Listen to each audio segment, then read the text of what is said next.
Stephen A. Smith Show. MakeItCount.com or download the free app. Gentleman sitting to my right, a guy who always makes it count. It is our outstanding college football analyst here at ESPN, Paul Feinbaum. Paul, thanks for joining me. How are you? It is a pleasure. Thank you for having me in here. And we got some news, actually, Yes. right? I mean, aside from just games that we have to recap and look ahead to, we have some news here because the NCAA Board of Governors, and this is just coming down a couple of minutes ago, so I'm reading off the screen. The vote, the conversation has been in here. They have now paved the way for amateur athletes to benefit from the use of their name, their image, and their likeness. Chairman of the board, Michael Drake, said that they realized it must embrace change to provide the best possible experience for college athletes. Not much of a surprise, though, right? It's not, but when you consider who the president of the NCAA is, Mark Emmert, who once said that players would benefit financially over his dead body, it's a shift. I think what's happened is that leadership of the NCAA, these are presidents and athletic directors, have been listening over the last couple of weeks and months, especially since California passed its bill. And they said, you know what, why are we going to spend 2 years or 3 years in court spending tens of millions of dollars when we are going to lose in the end? We don't know the details, but this is a significant victory for young athletes in the NCAA, and that has not happened very often. Now, look, you're going to make a majority of the people happy, at least when it comes to this conversation, because we're talking about generally a revenue-generating sport like football. But then you look on the other token of these student athletes who take part in non-revenue-generating sports. Then they're going to be on the other side of this thing saying, well, hey, what about us? How do you appease them? I assume, they always told us not to assume in school, but that they will figure out a way that it's open-ended where within certain frameworks of different curriculum and college programs, athletes will be able to benefit if there is something to benefit from. Most of those, bottom line, this is not really going to affect that many athletes. Your run-of-the-mill second-string point guard at Fordham is not going to profit, but somewhere along the lines, they can make a few bucks, which is all this is really about. All right, so we're going to have more on this story here, certainly as we move forward and as we get closer to the end of this football season and into basketball, too, because they are impacted by this as well. But let's talk about some on-field action here. And had another surprise again this past week with Oklahoma going down, of course, to Kansas State. I guess the best way to term this is, do you think that loss, in the committee's eyes, when it's all said and done, will be deemed forgivable? I do not. And I was with people earlier today who think Oklahoma can climb their way back in. They can't. They have no schedule to support it. Their biggest win is over Texas, which has suddenly become one of the biggest duds of the season. But by the way, that goes for LSU as well, which had a win at Austin. They don't have a path because they don't have a game on the schedule other than Baylor that would even be impressive. And it's just hard for me to look at Baylor winning against Baylor as something that's going to get Oklahoma in. A couple of years ago, you had Ohio State get in the playoffs because they won in Norman. Oklahoma has beat Ohio State, I believe, the year before, but that's not out there for them, especially when you look at the Big Ten and the SEC and what both of those leagues have left in front of them. How much do you feel now, or how much does the Pac-12 feel right now after seeing that game? I mean, a team like Oregon, who's played good football, aside from that one hiccup they had back at the beginning of the season against Auburn, but aside from that, though, I mean, the conference now, I think they're maybe feeling better about themselves after that. Yeah, essentially what's happened here is that the doctor has gone into the intensive care unit and says, take the life support off of Oregon. Let's see if we can bring them back and recharge them and give them a chance. Oregon has a pulse right now, not much of one, because that loss to Auburn is going to hurt them for this reason. It was a loss. It was their biggest game of the year. And Auburn very well could end up as a 4-loss team. Yeah. Auburn has Georgia and Alabama, both at home, still remaining. But, I mean, and again, the Pac-12 has kind of almost been out of sight, out of mind. At least we've thought that way because they have fallen on hard times. I mean, I know that Washington has made a couple of trips here, but, that's not going to be the case this time around. And you look at Oregon's schedule the rest of the way, they don't have another opportunity in there to where at least I think you would say, boy, that's a statement win. That's a good win, which would maybe enhance their profile. No, meanwhile, in the Big Ten, you have Minnesota, Penn State, and Ohio State. And Penn State, and obviously Minnesota will play in a couple weeks. Ohio State, if it runs the table, it's not an issue. Penn State with a one loss, maybe not. But the SEC is where the action is because you still have the Florida-Georgia winner alive.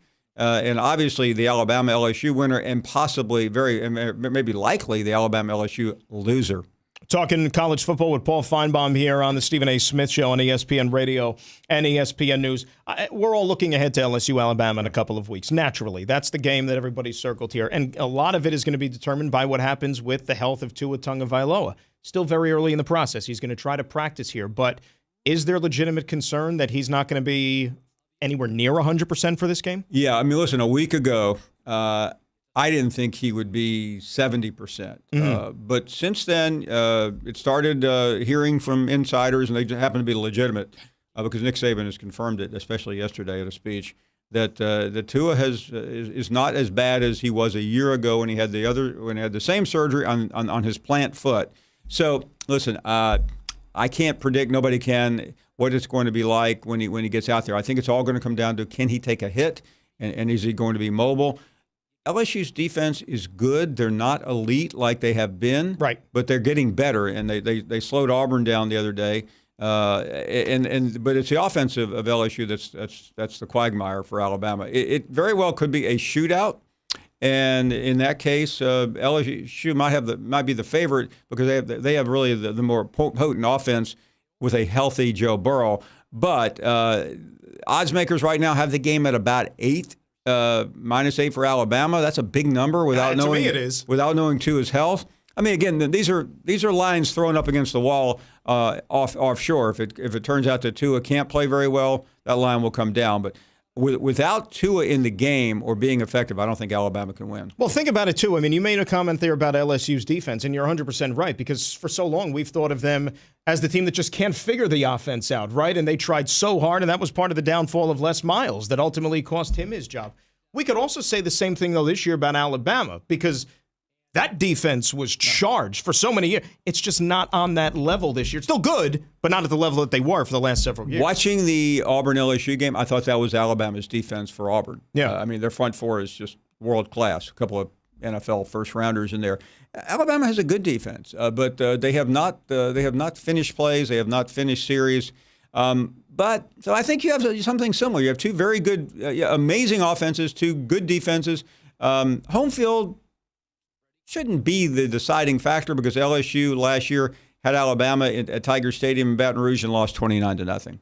You look at this game, though, and we're talking so much about it, and it's still, a week and a half away, but Jim Harbaugh, for example, at Michigan, always everybody's watching in signature victory, so on and so forth. Maybe that quieted folks, the win they had against Notre Dame there. But how important a game is this for somebody like Ed Orgeron at LSU? It's important for this reason. He's been fantastic this year, but I was in Baton Rouge Friday and Saturday for the Auburn weekend, and their fans are still not sure. Not sold. Yeah, I mean, you see it all the time in the NFL.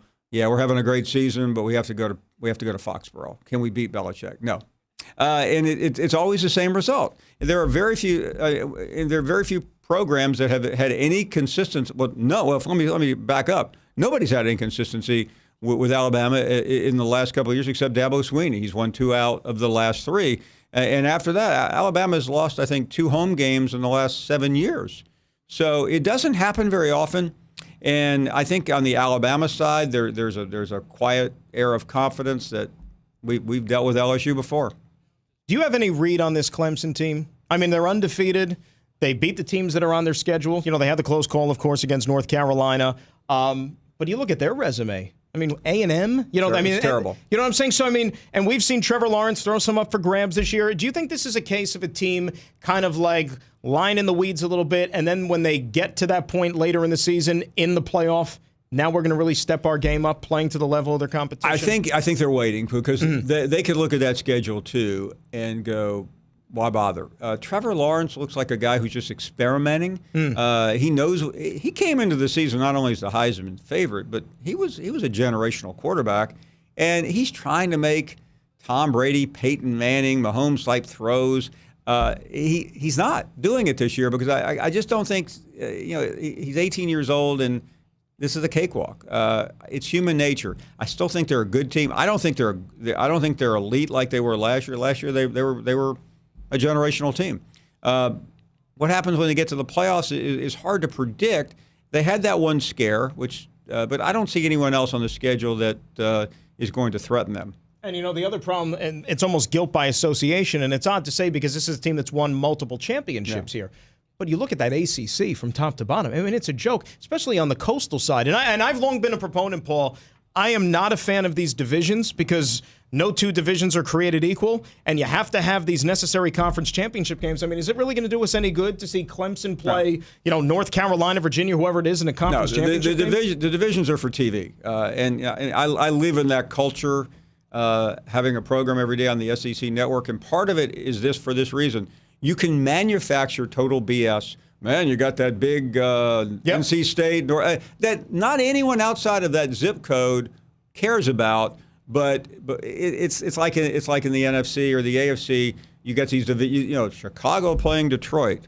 I mean, how many times have you woken up on Thanksgiving and seen Minnesota and Detroit, Chicago and Detroit, and I'm like going, I don't really care. I don't bet, so it doesn't matter to me. And I think we get it again this year, if I'm not mistaken, too. It's the same thing. Yeah. So that's what those divisions are for. All right, and I understand that, again, you talk about made-for-TV productions, and, they do a great job here, of course, with it on ESPN, and people watch. I watch, we watch. Sure. But we're going to have the first installment of the rankings come out in a couple of weeks, and we know that there is a lot of change and a lot of maneuvering from the first installment to what we get there at the very end. We have 3 teams right now, Alabama, LSU, Ohio State, you figure deserve spots in that top 4. Who is your 4th right now? I think LSU will be number 1, Ohio State, Alabama, and I'm going to guess Clemson. I think this committee will have a hard time getting their past. I mean, one thing don't believe, for folks who are watching next Tuesday night, don't believe when the committee chairman comes out and talks about a reboot every week. I live with this every year. Right. That is total BS. They are affected. Now, sometimes they'll play games with us. They'll know where they're going to end up, so they'll camouflage it a little bit. Maybe leave Clemson out of the top 4 just to show that as they progress and get that, whatever they call it, the 13th data point by winning their championship. These guys really value championships, even in a bogus situation like you just presented.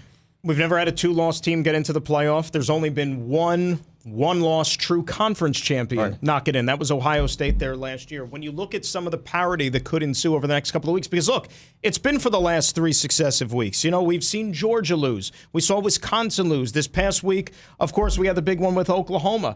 Now we're into November, and I don't know if we're going to get some of these crazy upsets, but I guess anything is. We know either Alabama or LSU are going to lose a game, absolutely. But I don't think that's going to be punitive enough to where the committee's going to say, get those guys out of here. Listen, 2 years ago, Auburn lost early in the season to Clemson, at Clemson, and then they lost at LSU. They came back and beat Alabama, Georgia, and Alabama at home. They were both number 1 in the country.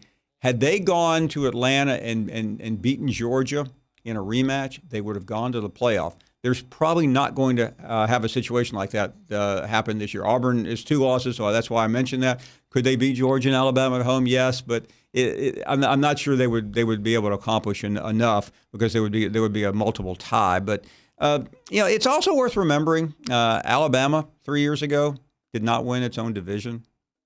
Right. Got in, won it all. I mean, Alabama has done that twice. In the BCS era, they played LSU when they lost that epic game in 2011 in overtime at home, but that year those were the 2 best teams. And it was everybody else. I mean, there was a clear divide after that. And the funny thing is too, as we sit here and talk about this, it's almost as important when you lose than even if you lose. You know what I mean? Because the committee, it's almost they're more forgiving of sins that you commit either in late August or in early September, as opposed to maybe losing a crucial game, let's say, in November when it comes time to choosing these 4 teams. Well, and look, I don't know what to make out of Michigan.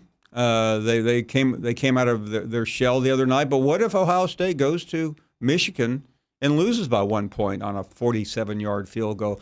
I mean, they still have a pretty good resume, and then they come back and beat somebody. But talk about a revival for Harbaugh if that happens. I mean, it's hard to believe. Although I thought I was watching Saturday night, if you had put Harbaugh on the Notre Dame side and Kelly on the Michigan side, I would have been looking at the same coach. Because they are essentially guys that are good, not great. They both have probably could go to the NFL tomorrow in some shape or fashion. But I don't think either will ever win a national championship where they currently are. How much did that win, though? Maybe because it's Notre Dame, national TV, primetime. Quiet the critics in any way? Oh, it did. Listen, I'm one of them. Yeah. I'm talking about Brian Kelly today. I mean, there's nowhere else to go with Jim Harbaugh except for this. And I thought it was a great effort. Mm-hmm. I'm not going to be an idiot and say that they didn't have a good game. Dealt with the elements pretty good too. But if we're talking here in 5 weeks, and Ohio State has beaten Jim Harbaugh for the 5th consecutive year, what does Jim Harbaugh accomplish? He didn't just show up there like P.J. Fleck at Minnesota. He showed up there as the next Urban Meyer. He had all the credentials from the NFL. And right now, he's not even the best coach in his own family. How about that? Think about that. It's pretty staggering. I remember the press conference, late December, whatever it was, and right off the bat, you get hired to coach Michigan, you got to beat Ohio State, and then, of course, get some wins against Michigan State along the way. Yeah.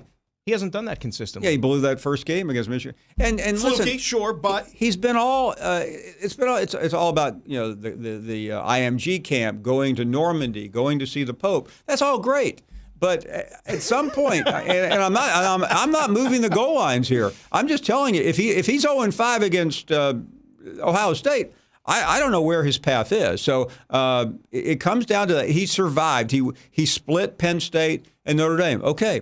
But think about Michigan for a second. Michigan fans think they're Alabama. They think they're Ohio State. It's a good point. They're not. It's a good point. Because when was the last time they were? That's the thing. And I think, and I was going to lead into this. Okay, fine. Let's just say if the Wolves are ferocious enough to where they want Harbaugh out of there, if they, go get embarrassed by Ohio State, for example. Well, who are you getting to go in there and then suddenly change this? Because at the one hand, yes, your program can't win the big one, but then you have Columbus, which is a machine, and there's no slowing them down. So it doesn't matter. You could get Bill Belichick to go in there. Is it really going to make that big of a difference? Well, I think it's hard to answer that after Jim Harbaugh because he was as can't-miss a coach as I have ever seen. Now, listen, I'm not talking about some of these younger guys. You hire Fuente at Virginia Tech, and he has some success and not consistent success. I mean, there have been a lot of failures, but Jim Harbaugh was a different type of coach. He was unique. He was a legend. But I think he's one of the hardest coaches to wrap one's arm around I have ever seen. And it's funny, I've talked to guys in the NFL, who played for him at Michigan and whatnot, and they seem to like him. They say he's a guy that, I plays hard for, good guy. They don't really have anything derogatory to say, but he's a different cat. We can agree from an outsider, he's a different character. Bizarre. And that's not, it's not personal with him. It's just at some point you have to deliver. You go around the country and show me the Auburn coach who can go 0-5 against Alabama, or the Alabama coach who can do that, or other big rivalries. USC coach can go 0-5 against Notre Dame. Yeah.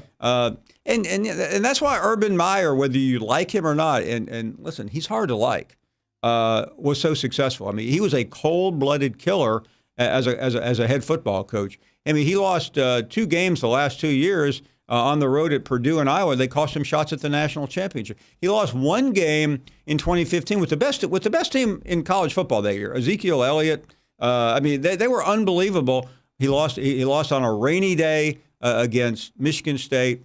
He was out. Urban Meyer never was far out. Jim Harbaugh is usually nowhere near the championship. That's a very fair point. And, you think about it, though, and there's speculation. It'll get wrapped up here even more. But do you think that Urban Meyer is on the sideline again next year? I think there's going to be great temptation. Mm-hmm. Where? Is it Southern Cal? If Brian Kelly said, you know what, I've had enough of this pressure. I've been here 10 years. I'm going to take the job at the Bears or here or wherever. I think Notre Dame was always his dream job. Sure. I thought last year was just a mess. I think they wanted him out. He wanted out. Give Urban Meyer credit. He has been very good on TV. I didn't think it would happen, but and I don't see that show every week, but from what I've been able to see occasionally and people in the industry, he has really been a star on television. So he may decide, you know what, I like being on TV, but it's hard for me to believe, and these guys as well as I do, any coach not being. It's in your able to- blood. Yeah. It's in your blood. They can never shake it because, Never. I mean, so Never. many guys, right? I mean, we work with them, right? I mean, they do this thing for a little bit here and then it's the pull. It always takes you back in. Just when I was out, they pull me back in. They always seem to have one eye on that job. Not that they want to go take somebody's job, but it's just who they are. They're coaches. It's in their DNA. Yeah, now that's why you see 75, 80-year-old basketball coaches. You saw Calhoun couldn't walk Yep. away. Other guys can't walk away. And I think he'll give it another shot, especially if he gets a job at a marquee program. I mean, he's not going to Mississippi State. No. But I could see him going to Notre Dame or SC or someplace like that. You have any word on my school, who Rutgers is going to get? Is Shiano going to go back in there and save the it's day? funny. I was in Starkville 2 weeks ago, and the hot rumor was that Joe Joe Moorhead. Moorhead. I'm now, after watching Moorhead the last 3 or 4 weeks, I don't know why Rutgers would want him.